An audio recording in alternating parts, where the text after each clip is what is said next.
Poursuivant la matérialisation de son ambitieuse vision de l'électrification du Congo rural, l'ANSER a signé en juillet 2022 un contrat de subvention entre le Fonds Mwinda et la société Nduma Kasha pour favoriser les branchements des ménages au mini-réseau électrique au sein du territoire de Walikale, dans la province du Nord Kivu.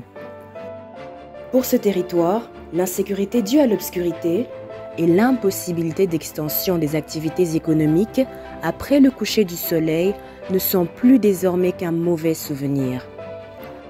Privé jusque-là d'accès à l'électricité, Walikale a poussé des cris de joie le mercredi 12 avril 2023 à la suite de l'éclairage public de ses artères, résultat de la première phase du lancement de la centrale solaire de la société Nduma Kasha. L'ambition initiale de Nduma Kasha était d'installer un mini-réseau solaire de 35 kWc dans le territoire de Walikale pour permettre aux 250 familles du centre d'être alimentées en énergie électrique et bénéficier de l'éclairage public.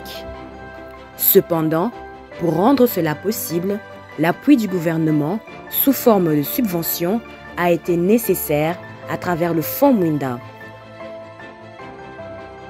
Par ce fonds porté par l'ANSER, le gouvernement congolais prend en charge une partie du coût de branchement pour permettre aux ménages défavorisés de solder la différence du coût global.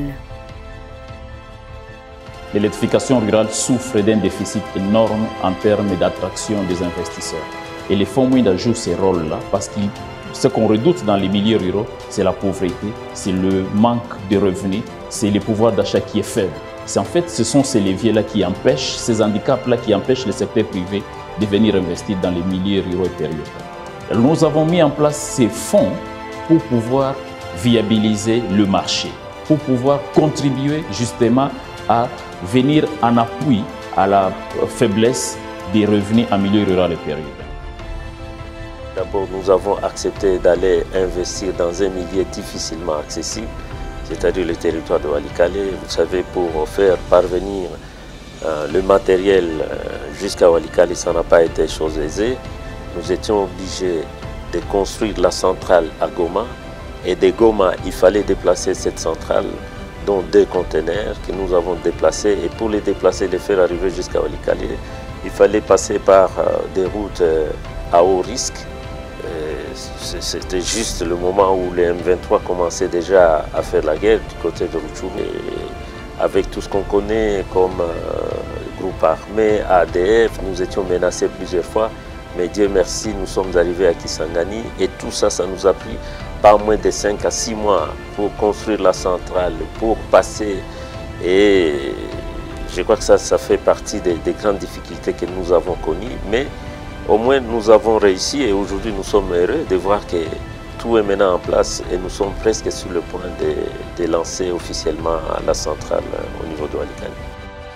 Au final, grâce à l'initiative privée Nduma Kasha, épaulée par le Fonds Mwinda, Walikale tourne une page navrante de son histoire, faite des décennies d'obscurité, pour se tourner vers un avenir où l'accès à l'électricité devient une réalité et un catalyseur du développement socio-économique.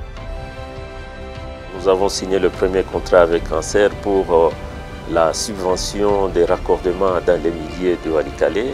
Et déjà, la première tranche avait déjà été versée à Nduma Kasha.